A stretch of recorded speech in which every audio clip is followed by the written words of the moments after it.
Yo, we got The Rise of Afton, part 2 of the Five Nights at Freddy's Ultimate Timeline. I'm ready, bro. Part 1 was lit. We learned how everything started. Hello, Internet! Welcome to Game Theory, and officially page 7 of the FNAF timeline script. Last time we covered the origins of Freddy's. We talked about William Afton's childhood dream project of making a singing bear come to life, and the infuriating moment that his dream is copied by a rival restaurant franchise looking to steal away his success. The merger of the two franchises results in William meeting Henry, a brilliant designer with a knack for robotics. Working together, they make Fredbear's flourish, spawning popular Saturday morning cartoon shows, toy lines, and spin-off restaurants under the Fazbear name. When last we left him, Afton was thriving, the world of robotics opening his eyes to new and exciting ways of bringing characters to life. Bringing things to life. Yeah, that was his core driving force, his passion. And it was this very passion that would mutate, twist, and morph from here on out in the story. Because with life, there is inevitably death. Something that Afton would become intimately familiar with. But before Afton acquaints himself with death, I want you to take some time to acquaint yourself with our newest channel. Guys, this is a huge moment for us theorists. For the last decade, we've had this 4-player controller icon, and now Theorist Channel, science, math, psychology, history, and mystery of the way you look. You're weird at first, but over time, and find my educational curve, and that there needs to blood channel. In fact, I personally recommend you're over there to get a million theory timeline. Other franchises running. Fredbear's Family 83. Business was booming with 2 whole restaurant franchises running. Fredbear's Family Diner and the newly opened Freddy Fazbear's Pizza. Together, William and Henry had been able to take the hybrid suit idea and make it into a reality. They called their new invention the Springlock suit. And fittingly enough, it was symbolic of the partnership between these two men. A human suit as designed by William that could become a freestanding Henry-style robot. But because it was still new tech with kinks to work out, the rollout was limited. Restricted only to the Fredbear's Family Diner location. All of this meant that William was busier than ever. He didn't have time to be a full-time parent, so he designed a nanny cam system where cameras and speakers were hidden throughout the neighborhood, as well as in his youngest son's favorite toy, Psychic Friend Fredbear. I mean, plushy Fredbear. But since cameras just weren't enough to raise a kid, he also left childcare duties to his eldest son, Michael. There was just one problem with that. Michael was far from the best babysitter. He tormented his younger brother by jump-scaring him with a foxy mask and constantly left him behind. William watched all of it from his I feel his pain too.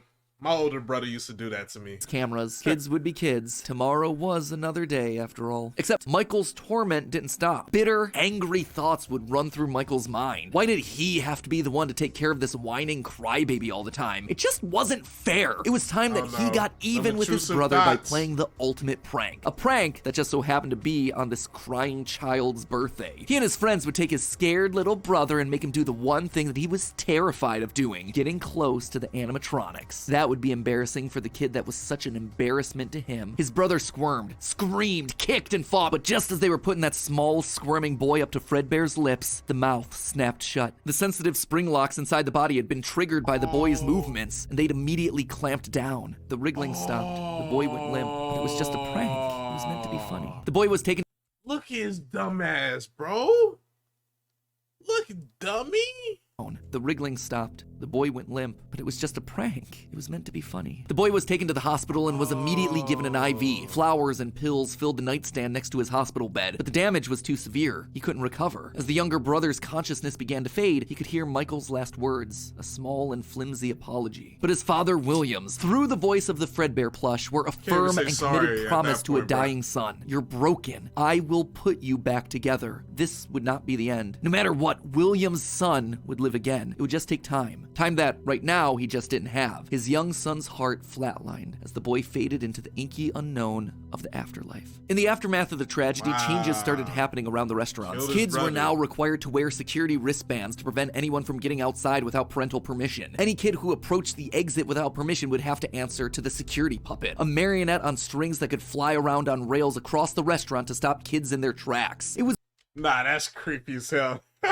That's creepy. Imagine this shit in real life. It's William's idea, inspired by Michael constantly leaving the restaurant without his brother. In the wake of Fredbear's spring lock failure, all the hybrid suits were getting retired, locked away at the nearby Freddy Fazbear location. It was yet another tough pill to swallow after all the hard work that he and Henry had put into them. William would eventually bury the boy's small body in a remote location out in the woods right alongside his drive into and out of work every day. The death of this little boy sent the family spiraling. His wife, crippled with grief, was so distraught that all she could do was sit and watch TV. But his son Michael was far worse. Complaining of seeing hallucinations of a golden bear standing outside of his window, the boy was so racked with guilt that he was convinced that he was being haunted by the ghost of his brother stuck inside the suit that took his life. The suit's three-toed feet digging into the wet earth. The words "It's me" ringing through Michael's ears. Some nights, Michael would even go so far as to break out of his room to check the gravesite and ensure that his brother was still there. As for William himself, he disappeared into his work and his drinks. Junior's, the local bar, wasn't far from his son's gravesite. He found himself going there more and more frequently, spending longer and longer amounts of time there. The bar gave him a place to think, to remember, to reflect and stew on how Henry had stolen his idea for an animal-themed restaurant. How they cut his character out of the cartoon when everyone else was there. How Henry had humiliated him by buying him out of bankruptcy. And now there was his son. Henry had taken his son from him. The robotic part was the part that failed after all. William ordered one more drink, but it was one too many. The bar turned him out and told him to go home. But William didn't go home. Drunk and angry, William raced back to the restaurant to give Henry a piece of his mind, only to find someone else waiting. Henry's daughter, Charlie, locked outside of the building, bullies laughing at her through the window. Fine, some other problem to fix. But then Afton got an idea. A beautifully awful idea. This was his chance to get back at the man that had humiliated him all those years ago. Henry had killed his business, and now Henry's robotic suit had killed his son. It was time for William to do some killing of his own. Let Henry feel what it's like to have something you love get ripped away. While parties continued inside the walls of the pizzeria, William attacked Charlie in the back alley. It felt good. He felt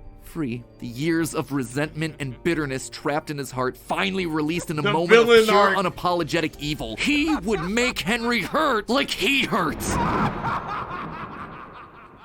And in that moment, William became a killer, dropped Charlie's lifeless body, and drove home, forced to confront his family problems later that night, appalled, but also a little excited by what he had just done. Charlie's death would remain on the books as a random act of violence. And though Henry had suspicions about William, there was no physical evidence, nothing that could link him back to the crime. In the weeks that followed, Fredbear's family diner would close for good. 2 high-profile deaths around the restaurant with 2 grieving owners in such a short period of time was just too much bad press to handle. Besides, Freddy Fazbear's was still open, and it was the newer restaurant anyway. All the equipment from the diner, including the old yellow suits and security puppet, would get retired to that location, and there they would sit for 2 uneventful years. The rest of 1983 and 1984 were spent quietly grieving. Freddy Fazbear's Pizza and the new cast of characters were a hit. Tragic memories of their yellow predecessors quickly faded. Afton kept a low profile and buried himself in work and research, quickly reaching Henry's level of engineering and even surpassing him. And while Henry slowed down to grieve, Afton kept going, even starting his own company, Afton Robotics, for all those pet projects that were a little bit too experimental for the regular operations of the pizzeria. The first of these experimental projects was a secret workshop under his house, a veritable bunker, which allowed him to work while still monitoring his kids via hidden security cameras. 1983. A passcode that served as a constant reminder of why the cameras were so important, why he was down there in the first place. This was all to fulfill the promise that he had made to his son, right? I will put you back together. This was for him, all for him, right? But cameras weren't enough. He needed to solve the runaway Michael problem. He had to keep him in the house. He couldn't have another one of his kids wind up dead inside of an animatronic suit. So why not run a little experiment on Michael? You see, all this work with Henry had gotten Afton to start learning more about life, robots, the human mind, and what a fallible machine we as humans were. Our reality is so easy to manipulate with a few sensory deceptions. Deceptions like sound. With just a few sounds, he had discovered that he could alter a person's vision. He could transform blank, smooth plastic robots into lumbering, twisted nightmares. Nightmares far scarier than he could create with actual materials. They would appear organic, rotting, putrid, terrifying. These would be his means of keeping his son Michael in the house where he belonged. Was it extreme? Maybe. But then again, this was the boy.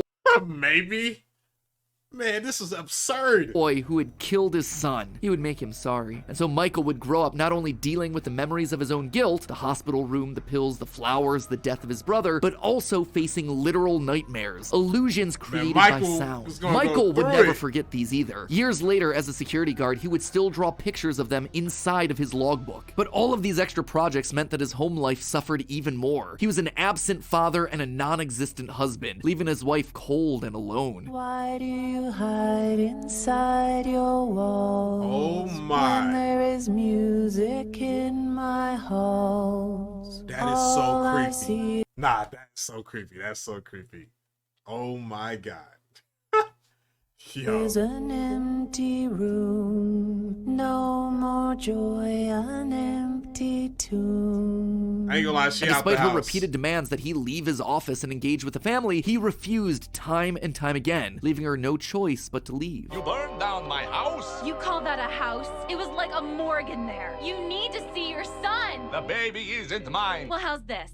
I'm keeping the diamond ring. And through it all, there was one lingering feeling. William wasn't done. He had gotten a taste of what it felt like to be unleashed, what it felt like to be free. Charlie's murder had unlocked something in him, and he wanted more. June 26th, 1985. Putting on the golden Bonnie suit, he lured children one by one to the back room of the pizzeria when no one was looking. At first, he was cautious. He would lure them with promises of cake and cookies. He told them that their dog had died. He would ask for help with homework. Susie was the first. You never truly forget your first. I was the first. I have seen everything. But where to hide the bodies? He couldn't sneak out. Someone would see him. He had to hide them in a place where they'd never be found and where they'd never leave the building. They had to be stuffed inside of the suits. No one maintained those things anyway except for him. And so Susie would go into Chica. Fritz, Jeremy, and Gabriel would come next. But it was easy. It was too easy. And with each little life he snuffed out, his lies got bigger. Their house was burning. They're just being kidnapped.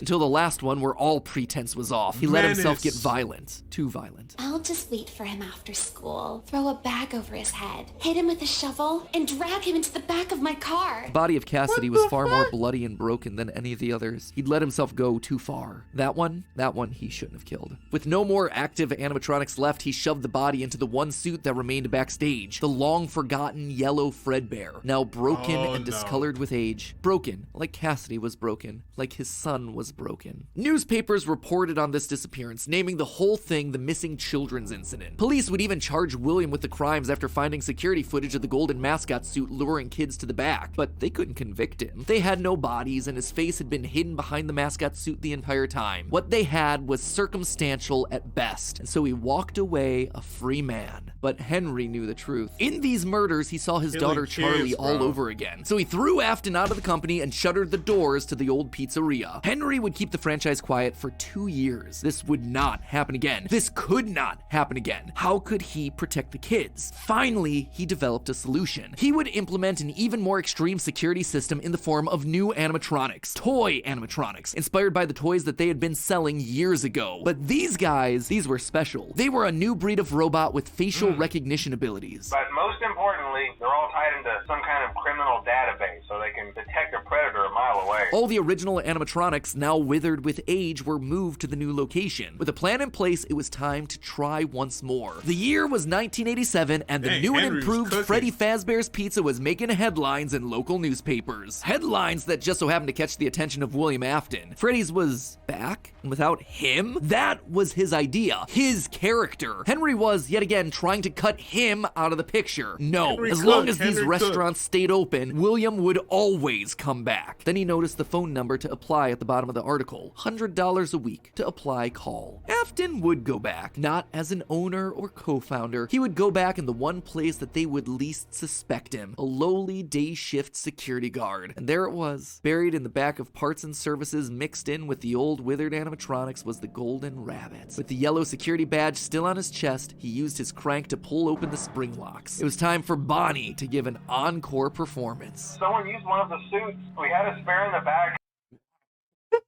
Yo, William is so insane, bro. Like, what is this guy? Oh my God. That man just hopping into suits, killing kids. Like, bro. The yellow one, someone used it. Now none of them are acting right. From what I understand, the building is on lockdown. No one is allowed in or out, especially concerning any previous employees. When we get it all sorted out, we may move you to the day shift. A position just became available. 1987, 5 more kids. He didn't know what felt better, getting back into the suit after 2 long years of waiting, or knowing how devastating this would be to Henry the next morning. He didn't even try to hide his crime this time, just meant more blood on Henry's hands. He'd failed to protect the kids again. The restaurant had only been open for a few weeks, but William was sure that this would get it to close. Good, if he couldn't have Freddy's, no one would. Whenever a new pizzeria opened, he would be there. But as he sat in his bunker, something else started to linger in William's mind. He had seen something strange. The old withered animatronics, they had been wandering around the building, spurred on by the puppet. It was almost like those old robots were trying to save the kids. Save them? They couldn't, obviously, but still, how were they moving? It was almost like they had been given life somehow. Did he have something to do with that? The following day, the news would report a security guard getting bitten by one of the animatronics during the day shift. Was that bite meant for him? William's curiosity was stronger now than his bloodlust. He had to learn more, but how? There was no way he'd ever be able to get inside another Freddy's pizzeria. Heck, there was practically no way a Freddy's would ever open again. He needed to create something new, something brand new. He needed to create his own pizzeria. Due to the massive success, and even more so the unfortunate closing of Freddy Fazbear's Pizza, it was clear that the stage was set, no pun intended, for another contender in children's entertainment. Circus Baby's Pizza World. This would be the place where he could continue his work. No longer just murdering, experimenting. He needed more kids, and he needed them alive. Nah, that's a crazy name though. Circus Baby Pizza World? Circus Baby's Pizza World. Like, would you really go in there? Like, nah. This would be the place where he could continue his work. No longer just murdering, experimenting. He needed more kids, and he needed them alive. And knowing that he couldn't show his face on the restaurant floor, he needed a way of remotely capturing his victims and preserving them for his work. With that goal in mind, he designed a new breed of animatronic. Their endoskeletons fluid and flexible. He equipped them with sound lures that could mimic voices. They could isolate children. They could incapacitate and contain them with zero direct input from him. It was brilliant. He was brilliant. Far beyond the simple bars and wires of Henry's designs. And the characters he chose for this were uniquely his. His new roster wasn't going to be tainted by Henry's disgusting barnyard bird. Instead, it was back to his characters, his creations. Freddy, Bonnie, Foxy, as well as 2 special ones. The first, Ballora, was an homage to the woman who left him. Now she would never leave him again. The second, the titular baby, was designed with his baby in mind. Elizabeth, his youngest child. She would always be Daddy's little girl, the one that listened to him, the one that obeyed until the day that she didn't. Daddy, why won't you let me play with her? Bro, I really wonder how William looked, bro. Didn't you make her just for me? The day before Circus Baby's Pizza World opened, she disobeyed. She didn't listen. Left alone with Baby, she got too close. The animatronic ripped in half and swallowed her whole. A scared and confused child fading into eternal darkness. By the time Afton found her, it was too late. She was gone. He immediately canceled the launch of Circus Babies under the guise of a gas leak. But wait, as he sat there at the foot of the stage, he noticed that something was different. The eye color of the robot had changed. Baby had been built with blue eyes, but now they were emerald green, the same color as Elizabeth's. Was she in there? Could this all be connected to the free-moving animatronic? Shit took her soul, bro. Took her soul. Animatronics that he had seen at Freddy's. He had to know more. His mourning turned to excitement. He had to return to where it all started. 1993. Pathetic. This place was pathetic. Henry had clearly tried to reopen one final time with those old original animatronics from so long ago, but William's damage to the brand had been permanent. These things stank of death. They hadn't been washed in decades. But even if they had, nothing could wash away the stink of murder that haunted these halls. One night, then another, then another. William repeatedly snuck into the old broken restaurant to lure the living animatronics to him, one by one dismantling them, robbing them of their endoskeletons. The metal had to be the secret. It had to contain the remnants of life itself, but he had to know for sure. Leaping out of a room that was invisible to the animatronics programming, he dragged the oversized robotic skeletons back to his underground workshop, back to where Circus Baby watched on with glowing, curious eyes. Eyes that somehow felt alive. Not knowing what else to do, William melted the robotic parts down. 5 animatronics animatronic endoskeletons reduced down to one silvery puddle of goo. Could he transfer this living metal to his own creations? He had to try. He picked up a syringe and filled it with the molten metal and injected the goo into Funtime Freddy's twisted, wiry endoskeleton. And suddenly, the coils came to life. Like snakes writhing in a pile, what had once been cold, lifeless metal moved and jolted on its own. He'd done it! He had unlocked the secret to life itself. Except something was clearly wrong. The movements were erratic. They were violent, angry. Baby didn't act this way. She had been sold, effed up.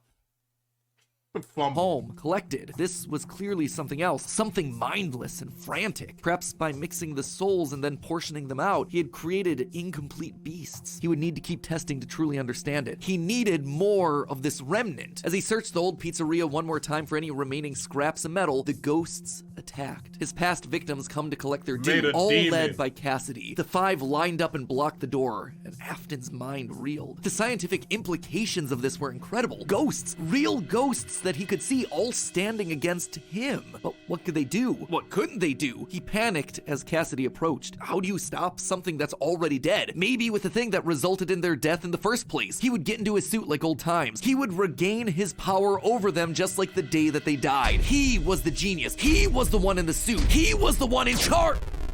The spring lock snapped into place. Maybe it was his frantic movements. Maybe it was the leaky abandoned restaurant. Maybe it was just fate coming to collect its due. He didn't know. The only thing he did know was that his brain was suddenly filled with searing white-hot pain as hundreds of metallic pins and gears stabbed into his body from all sides. All he could do was collapse. Blood slowly... Ooh,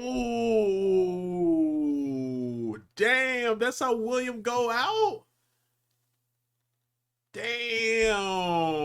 Oozing out of the suit and pooling onto the floor around him. It couldn't end like this. It wouldn't end like this. His work was unfinished. Unable to move, his only option was to survive, to live, to keep living. It took days lying in his own blood, but eventually someone found him. A security guard making a normal report. When he saw the animatronics torn apart in the middle of the party room floor, it caused him to file an immediate report of a break-in. An owner would have to come in and claim the damage. And who else would it be other than Henry? Hope jumped in Afton's heart. Henry would see him. They were partners after all. He would be the one to help save him, to get him out of this suit, to relieve him from this tremendous pain. Henry entered the secret room. His eyes fell on Afton sitting there in the pool of red, and Henry, saying nothing, turned and walked away. This is just to inform all employees that due to budget restrictions, previously mentioned safe rooms are being sealed at most locations, including this one. Nothing is being taken out beforehand, so if you left anything inside, then it's your own fault. Management also requests that this room not be mentioned to family,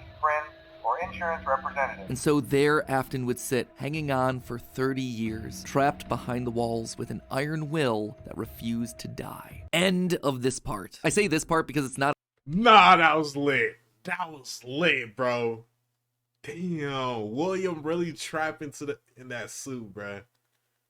Damn, that's crazy, bro. Not officially the end of the Afton era just yet, but this just felt like a really solid stopping point, and the episode has gone on forever. Okay, so most of this is things that we already knew, stuff that's been established and reestablished time and time again by the games. That said, there are two things that I absolutely have to address. The first and biggest is the placement of Sister Location, or more specifically, Elizabeth's death. To me, evidence in games seems to suggest that it was meant to come before the crying child's death in 1983. The biggest clue to this is that the crying child saw something. Remember what you saw is the phrase that's repeated over and over again by psychic friend Fredbear, aka William Afton speaking through a walkie-talkie in the Fredbear plushie's stomach. But what did he see? Well, I think we can tell based on how the nightmare animatronics are visualized. They have mouths in their stomachs, just like Baby ripping in half at the waist to swallow a kid. There's also the empty girl's room, one presumably left behind by a dead sister. And lastly, it explains why he's scared, and more specifically why Afton wants him scared. He needs his kids to stay away from the animatronics. He doesn't want them getting too close because the last time one of his kids got too close to a robot, his daughter died. That's then why he sets up the nightmares, to scare both Mike and the crying child away from the animatronics from that point forward. That's why books like the Character Encyclopedia outright suggest that we play as the crying child in FNAF 4. That's why he has a nanny cam following the crying child everywhere, so he can keep tabs on his kids when they're out of his sight. He can't let another Elizabeth situation happen.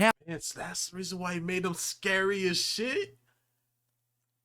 I mean, yeah, It's understandable, but damn, the death of bro. Elizabeth also gives William Afton extra motivation for killing. He's a grieving father. Demons. His daughter was taken away from him, so Charlie should die as well. He's lashing out at the world after losing his kids. And again, we know that at least one of his children had to have died prior to Charlie's death, based on the mound of dirt that we see in Midnight Motorist. It also allows Circus Babies to open and close earlier in the timeline, which is how you wind up with Funtime Foxy appearing as Mangle in the FNAF 2 location. Basically, Elizabeth dying first has everything it needs to fit, except for the most important thing, the murder weapon. Why would Afton be building an animatronic with a giant claw in its stomach so early in the timeline? At this point, he just has no motive. It just doesn't make sense prior to 1983. At this point in the story, he hasn't killed anyone, and we know for a fact that the missing children's incident is 1985. So Elizabeth's death coming before any of those events just doesn't work, hence why I placed it where I did in the narrative timeline. Afton's death here is also a bit tricky. We know that he returned to the FNAF 1 location to break down the original animatronics in order to harvest their remnant. We know that he melts down 5 things to become one thing. Candy Cadet makes that very clear. So the 5 things are the 5 endoskeletons from the various animatronics. That would be totally fine if it weren't for one huge problem. On his 5th visit to the pizzeria, Afton gets spring locked. So either the 5 becoming 1 starts in 1993, but then finishes 30 years later when he reemerges from the wall to add the last endoskeleton to his pile, or he's had himself some reason to return to the original location after harvesting all the stuff that he can. It's not ideal, but it's the one angle that makes the most sense. And with that, this next chapter comes to a close, thereby leaving us with 5 more games to cover and another 40 plus years of Fazbear history to recap. To put it that way, something tells me that this might balloon into 4 parts. Ugh, we'll see. Anyway, until then, my Faz heads, congratulations, you've made it through a massive upload. And hey, if you are still looking for more to watch, then check out the other 5 brand new awesome theories over on our news.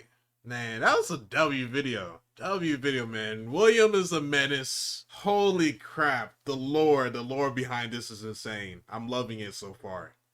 Man, that's part 2. Down. We're on to part 3.